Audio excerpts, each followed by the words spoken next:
ಬೇಕು ಹುಡುಕಿದ್ರೆ ಮಾತ್ರ ಸಿಗುದು. ನೋಡಿ ಆ ಮಟ್ಟಿ ನೋಡಿ, ಹುಡ್ಕೊಂಡವ್ರು ಕೂತ್ಕೊಂಡ್ರು ತೊಂದ್ರೆ ಇಲ್ಲ. ನಾವು ಹುಡುಕ್ತಾ ಇದ್ದೇವೆ. ಏನನ್ನ? ಏನು ಹುಡುಕ್ತಿದ್ದೆ? ಹೆಣ್ಣನ್ನ. ಹೆಣ್ಣನ್ನ? ಹೌದೌದು. ಎಂತ ಮನೆ ಕೆಲಸಕ್ಕನ? ಕೆಲಸಕ್ಕಾರು ಸಿಗ್ತದೆ ಹುಡುಕಿದ್ರೆ. ಇದು ಹಾಗಲ್ಲ, ಹುಡುಕ್ತಾ ಇದ್ದದ್ದು ಮದುವೆಗೆ. ಮದುವೆಗೆ? ಮನುಷ್ಯ ಆದವ ಮದುವೆ ಆಗ್ಲೇಬೇಕು ಸ್ವಾಮಿ. ಹೌದಾ? ಮದುವೆ ಯಾಕಾಗ್ಬೇಕು? ಯಾಕೆ? ಅವರಿಗೊಂದು ತಿಂಗಳಿಗೆ 2000 ಸಿಗ್ತದಲ್ಲ, ಆ ಲೆಕ್ಕಕ್ಕೆ ಅಂತ ಉಳಿದವ್ರು ಹೇಳ್ಬಹುದು. ನಿಮ್ಮ ಹತ್ರ ಕೇಳ್ತೇವೆ ಮದುವೆ ಯಾಕಾಗ್ಬೇಕು? ನನಗ್ ಗೊತ್ತಿಲ್ಲ ಮರ. ಇದು ಮದುವೆ ಆದವ್ರ ಹತ್ರ ಕೇಳ್ಬೇಕು. ಅವ್ರು ಕೇಳ್ರಿ ಏನ್ ಹೇಳಿ ಯಾರು? ಯಾಕಾರು ಮದುವೆ ಆದ್ನಪ್ಪ ಅಂತ ಹೇಳಿ ಯಾರು?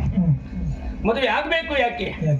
ಯಾರ್ದೋ ಅಮ್ಮನನ್ನ ಅಮ್ಮ ಅಂತ ಹೇಳ್ಬಹುದು, ಯಾರ್ದೋ ಅಕ್ಕನನ್ನ ಅಕ್ಕ ಅಂತ ಹೇಳ್ಬಹುದು, ಯಾರ್ದೋ ತಂಗಿಯನ್ನ ತಂಗಿ ಅಂತ ಹೇಳ್ಬಹುದು, ಯಾರ್ದೋ ಹೆಂಡತಿಯನ್ನ ಹೆಂಡತಿ ಅಂತ ಹೇಳಲಿಕ್ಕೆ ಆಗ್ತದ? ಹಾಗಾಗಿ ನಮಗೂ ಒಂದು ಹೆಂಡತಿ ಅಂತ ಹೇಳಲಿಕ್ಕೆ ಬೇಕು ಅನ್ನೋ ಲೆಕ್ಕಕ್ಕೊಂದು ಮದುವೆ ಆಗ್ಬೇಕು. ಅದಕ್ಕೆ ಆಗ್ಬೇಕು. ಹೌದು ಸ್ವಾಮಿ, ಹುಡುಕ್ಬೇಡುವ ನಾವು? ಹುಡುಕ್ಲೇಬೇಕಲ್ಲ. ಮತ್ತೆ ನಾನು ಹುಡುಕ್ಲಿಕ್ಕೆ ಪ್ರಾರಂಭ ಮಾಡಿದ ದಿನವೇ ಮದುವೆ ಆದದಿದ್ರೆ ಇವತ್ತು ನನ್ನ ಮದುವೆ 10ನೇ ವರ್ಷದ ವಾರ್ಷಿಕೋತ್ಸವ ಆಗ್ತಿತ್ತು. 10 ವರ್ಷ ಆಯ್ತು ಮರೆ. ಮತ್ತೆ ಹೌದೌದು.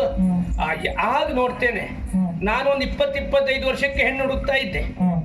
ಆಗ ಎಲ್ಲ 30-35 ವರ್ಷದವ್ರು ಮದುವೆ ಆಗ್ತಾ ಇದ್ದಾರೆ. ಓ, ಇದಿಷ್ಟು ವರ್ಷಕ್ಕೆ ಆಗುದು ಅಂತ ಸುಮ್ಮನೆ. ನನಗೆ ಈಗ 35-36 ಆಯ್ತು. ಈಗ ಹೆಣ್ಣು ಹುಡುಕ್ಲಿಕ್ಕೆ ಹೋಗ್ತೇನೆ, ಎಲ್ಲ 25-26ದವರೇ ಮದುವೆ ಆಗ್ತಾ ಇದ್ದಾರೆ. ಒಟ್ಟಾರೆ ನನಗೆ ಎಷ್ಟು ವರ್ಷಕ್ಕೆ ಮದುವೆ ಆಗಬೇಕು ಅನ್ನೋದೇ ಸಮಸ್ಯೆ ಆಗೋಯ್ತು. ಹಾಗಂತ ಹುಡುಕ್ಲಿಕ್ಕೆ ಹೆಣ್ಣು ಬಗ್ಗೆ ಹೇಳಿದ್ದು ಒಬ್ಬಿಬ್ಬರ ಹತ್ರ ಅಲ್ಲ. ಇಲ್ಲೇ ಹಿರಿಯಾರದಿಂದ ಶುರು ಮಾಡಿ ಕುಂದಾಪುರ, ಉಡುಪಿ, ಆಮೇಲೆ ಕುಮಟಾ, ಹೊನ್ನಾವರ ಎಲ್ಲ ಹೋಗಿ ಮತ್ತೆ ಬ್ರಹ್ಮಾವರಕ್ಕೆ ಬಂದೆ. ಹೌದೌದು. ಇಲ್ಲೂ ವಿಜಯಣ್ಣ ಅಂತ ಹೇಳಿದೆ. ಸುಮ್ಮನೆ ನಂಗೆ ಔಷಧಿ ಕೊಡೋದೇ ಸಮಸ್ಯೆ, ನಿಂದು ಹುಡುಕೋದು ಎಲ್ಲಿ ಕೇಳ್ಬಿಟ್ರು ಅವ್ರು. ಆ ಪುರುಸೊತ್ನಲ್ಲೂ ಏನೇ ಆಗ್ಲಿ ಉಳಿಸೋರು ಛಾಯಾಚಿತ್ರ ಉಂಟು ಅವ್ರು. ಆದ್ರೂ ಏನೋ ಆತ್ಮೀಯರು ಕೆಲವೊಂದು ಹೆಣ್ಣನ್ನು ತೋರಿಸಿದಾಗ ಈ ಹೆಣ್ಣನ್ನು ನೋಡುವ ಒಂದು ಕ್ರಮ ಅಂತಿಲ್ವಾ? ವಧು ಪರೀಕ್ಷೆ. ಆಗ ಹೋದಾಗ ಕೇಳುವ ಕ್ರಮ ಹೇಗೆ ಹೇಳಿ? ಹೆಣ್ಣೆ, ನಿನಗೆ ಹಾಡು ಹೇಳಲಿಕ್ಕೆ ಬರ್ತದ? ನಿನಗೆ ರಂಗೋಲಿ ಹಾಕ್ಲಿಕ್ಕೆ ಬರ್ತದ? ನಿನಗೆ ಅಡುಗೆ ಮಾಡ್ಲಿಕ್ಕೆ ಬರ್ತದ? ಇದು ಕೇಳುವ ಕ್ರಮ. ಸರಿ. ಈಗ ಹಾಗಲ್ಲ. ಈಗ ಮದುವೆ ಆಗ್ಬೇಕು ಅಂತ ಹುಡುಗ ಹುಡುಗಿಯಲ್ಲಿ ಕೇಳುವುದೇನು? ಹೆಣ್ಣೆ, ನಿನಗೆಷ್ಟು ಗಂಡು ಸ್ನೇಹಿತರಿದ್ದಾರೆ? ಕೇಳ್ದೇನ? ಒಬ್ಬಳೊಂದು 5-6 ಅಂತ. ಇದು ಹೆಚ್ಚಾಯ್ತು ಅನಿಸ್ತು. ಮತ್ತೊಬ್ಬಳ ಹತ್ರ ಕೇಳಿದೆ, 15-20 ಅಂದ್ಬಿಟ್ಲು. ಜಾಸ್ತಿನೇ ಆಯ್ತು ನೋಡಿ.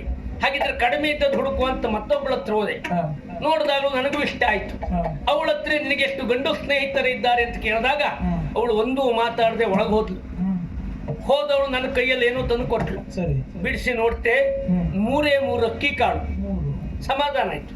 ಇದ್ದದ್ರಲ್ಲಿ ಇವಳಿಗೆ ಬಹುಶಃ 3 ಕಡಿಮೆ ಅಂತ ತಿಳ್ಕೊಂಡೆ. ಆಯ್ತು, ಒಪ್ಪದೆ ಅಂತ ಹೇಳಿದೆ. ಅದಕ್ಕೆ ಅವಳು ಹೇಳಿದ್ಲು, ಬೇಸರ ಮಾಡ್ಕೊಳ್ಬೇಡಿ, ನಿಜವಾಗ್ಲೂ ನಾನು ನಿಮಗೆ 3 ಅಕ್ಕಿ ಕಾಳು ಕೊಟ್ಟದ್ದು ಹೌದು. ಆದ್ರೆ ಕೊಡಬೇಕಾದ 3 ಅಕ್ಕಿ ಕಾಳು ಅಲ್ಲ, ಅರ್ಧ ಚೀಲ ಅಕ್ಕಿಯೇ ನಿಮಗೆ ಕೊಡ್ಬೇಕಿತ್ತು. ಅಪ್ಪ ಅರ್ಧ ಚೀಲ ಅಕ್ಕಿ ಮಾರಿದ್ರೆ ನಿಮ್ಮ 3 ಅಕ್ಕಿ ಕಾಳು ಕೊಡ್ತಾ ಇದ್ದೆ. ಅದರ ಅರ್ಥ ಎಂತ?